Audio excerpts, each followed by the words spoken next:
I woke up the next day, feeling slightly more tired than usual, but miraculously the alcohol didn't seem to have caused that much damage. I slowly got up from the bed, changed into a fresh set of clothing, and left the room. As soon as I entered the hallway, I noticed Volodin in the living room. "Oh, you're up. I was just about to come over and knock. Let's eat something and we'll be on our way." He threw me some canned food that I reluctantly ate as I was starving. I barely felt any taste, but I was willing to take anything to make peace with my growling stomach. After I finished eating, I followed Volodin to the same garage. We entered the car and started our journey through Orlovgrad. As he slowly drove through the decaying, rubble-filled roads, I'd look around and see the same kind of silhouettes roaming the streets.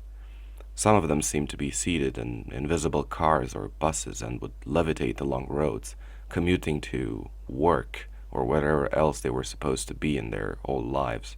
I noticed Volodin was trying to actively avoid the silhouettes and the imaginary vehicles that they were driving, which sparked my curiosity. "Why do you avoid them? Couldn't you just drive through them?" Volodin smirked and seemed to hold his laughter. "Well, I could do that, but they take it a bit too seriously when I do that. Let's just say it's best to avoid driving through them." "So you also see them?" "Of course I do. It's the radiation. It affects us all." We continued going through abandoned neighborhoods full of decaying communist apartment blocks, official-looking buildings, and statues of Lenin. The major stick to the main roads for most of the trip, but at some point he swerved right on what seemed to be a smaller alley. The small road was particularly hard to navigate, as small trees and bushes had grown along it, and the rubble falling from the decaying buildings nearby almost blocked the road at certain points. Volodin stopped the car in front of the entrance to a 5-floor apartment building. He stopped the engine and started staring at me. "Well, this is our first stop. Your grandfather used to live here, apartment 19. I reluctantly got out of the car and followed Volodin towards the entrance, which was an opened, rusty metal door. He informed me that we'd have to go to the second floor, so we headed directly to the staircase. I treaded carefully, as most of the concrete steps had partially collapsed, and the sound every step I would make created sounds that made me believe that the entire staircase could collapse at any moment. Every few seconds, I'd be startled by strange sounds, but the major reassured me, telling me it was just the wind blowing through the broken windows of the apartment building. We eventually reached the third floor, where we entered a long, dark hallway. I looked in both directions and could only see some light at the ends of the hallway, where there used to be some windows. Volodin went to the right, down the hallway, and stopped in front of a decaying wooden door. I instinctively tried to open it, but it seemed that the locking mechanism was still working, even after decades of decay. The major stepped back to gain some momentum and kicked the door open in a single blow. He stepped inside and I followed, entering some sort of small hallway. The apartment was quite dark at first glance, and all I could see were walls partially covered by some sort of old wallpaper that was slowly peeling off, and a few pieces of wooden furniture that had been rotting for a long time. The apartment seemed not to have been touched since the city was abandoned. We slowly went through most of the rooms until we found what we thought was my father's small office. Strangely, while all doors inside the house were open, the office was still locked. Volodin repeated the scheme he pulled on the main entrance and opened the office. I entered and saw a simple room with some shelves, a desk with a chair, and a small, now broken window in one of the corners. The floor was littered with pieces of paper and torn books to the point that the floor itself was not visible anymore. My mind started drifting away, and I could almost imagine the same room without the decay, with my grandfather sitting at the desk in front of me, reading some important report. "Major, could I please have a moment?" I asked. "Of course. I'll wait in the car. I trust you know your way back." I nodded and felt somewhat of a relief knowing I'd be alone with my thoughts for a few moments. My eyes quickly scanned over the hundreds of torn pages on the ground, looking for anything that could give me the slightest idea about why I was even there. I decided to look, if there was anything interesting on the desk and immediately noticed some sort of notebook with a red leather cover. Knowing the minimalistic Soviet style, I figured it must have been something important. I opened the notebook and the first page read, Artyom Kolobkov, director of the Orlovgrad power plant.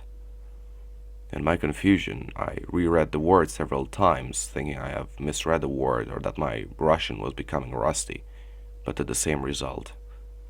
I was confused and felt there was no way my grandfather was the director of the power plant when, according to his own words, he was just a junior engineer.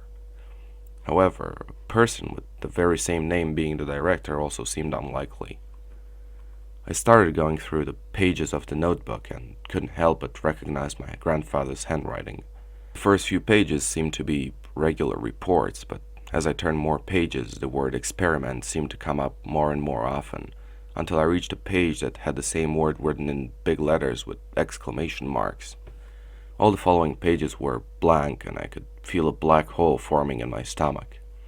I did not know what to believe. I had no reason to believe that the notebook was not original, but I refused to accept the fact that I had been lied to my entire life.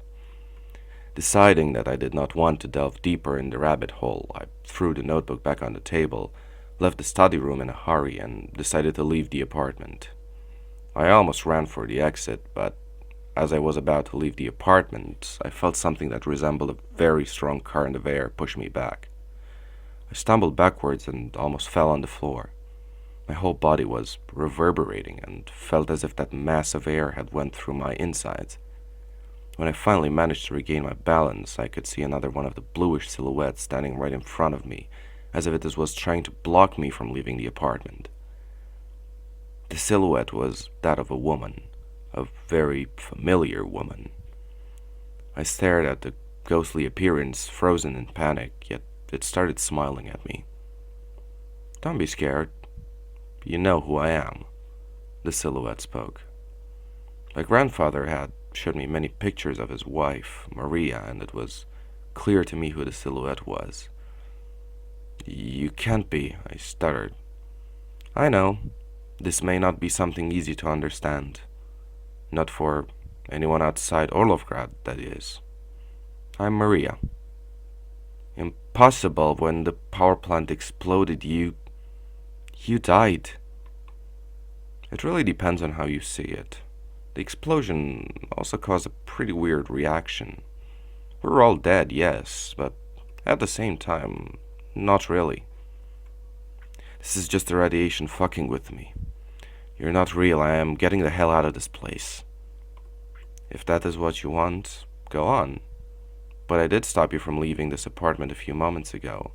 Doesn't that make me at least a bit more real?"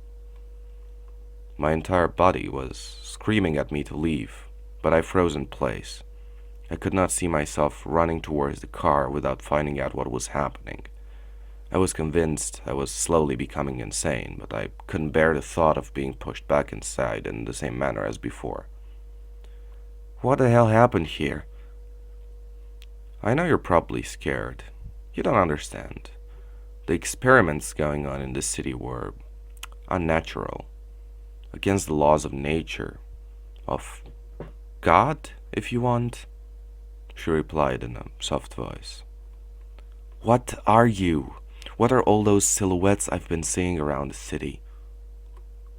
"When the plant exploded, our bodies were reduced to dust instantaneously, but due to the nature of the materials that they were using, something was left behind, something that not even us can understand." She continued explaining how almost everyone that was in the city at the moment of the blast had suffered a transition from their human state to some sort of limbo. Strangely, though, she admitted the existence of an exception, as the younger people who were born in the city didn't seem to come back after the explosion. "What every single one of us wants is to go back where we were born," she spoke in a lower voice, ending her statement with a deep sigh. "Why did no one try to leave then?" "Because we can't. The Soviets were scared of us and what would happen if anyone from outside were to see us. They built a wall around the city, and above this wall they installed some transmitters. I don't know what they emit, but it doesn't let us leave this place."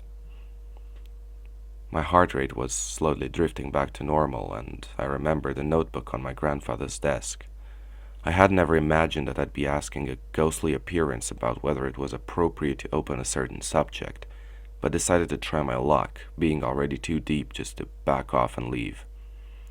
"If you don't mind, my grandfather, he told me—" "Oh, knowing Artyom for so many years, I'd assume he never told you about his work here. He was a good man, but not one who'd easily admit a mistake." She interrupted me, and I nodded. "Yes, he directed the experiment. He was among the handful of people who escaped before it was too late." "How was that possible, though? How does one run away from a nuclear explosion?" I asked naively. "Well, he knew that the experiment would fail about an hour before the explosion. The communists evacuated him and a few party bigwigs just in time to get to a safe distance."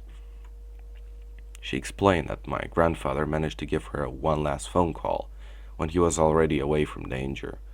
Apparently, as much as he insisted and begged his superiors to allow him to save a few family members and friends, he was turned down because, in the words of the party's leadership, there would be too many loose ends.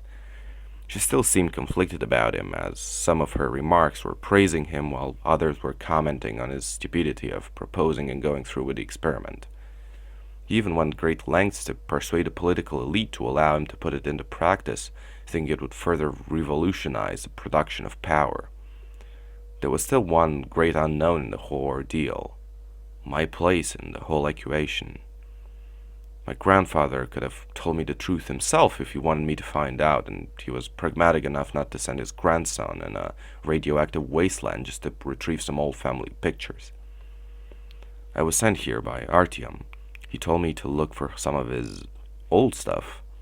I don't know what else he wants me to do here, but I know this is not all of it," I spoke, hoping I'd receive some answers. "Oh, I think I might know why he sent you. The truth is, we need your help." Many questions started popping up in my head, but just as I was about to ask what was asked of me, I could hear loud footsteps rushing towards me. Within seconds, Volodin entered the apartment hastily with fury in his eyes. Before I could even start talking, he grabbed me with both of his hands and pushed me violently against the wall. The silhouette disappeared as soon as Volodin laid foot inside the apartment. "What the hell did I tell you about not interacting with anything you see here?" he screamed as he was tightly holding me against the concrete wall. "I'm taking you out of here. This trip has come to an end," he continued, while I was still frozen in shock. It took me a few seconds to get back in touch with reality and noticed Volodin was taking out a pair of handcuffs from his belt. Adrenaline kicked in and I started struggling, pushing his arms and body as hard as I could to get him away from me. I managed to gather my strength, pushed him with my entire power, and started rushing for the door, but the Major managed to deliver a last-second blow to the back of my head with his fist. I fell to the floor and hit my head, leaving my entire body numb for a few seconds before I finally blacked out. When I slowly started regaining my conscience, I felt an excruciating headache from the blow and my hands felt tied. I finally opened my eyes and noticed I was sitting on a chair with my hands cuffed, while Volodin was walking in circles inside the room, smoking. I was in the same building I first went to in Orlovgrad, since I instantly recognized the improvised living room. "Finally! It's been a few hours," Volodin spoke when he noticed I was awake. "What the fuck was that?" "You were given clear instructions, and you chose to ignore them. This is nothing compared to what is coming." "What's coming?" I asked as my anxiety was climbing. "Disobeying the orders of a military officer as a civilian while in a restricted area is punished with 8 to 15 years of incarceration in Severovaya," he replied on the most official tone he could speak in.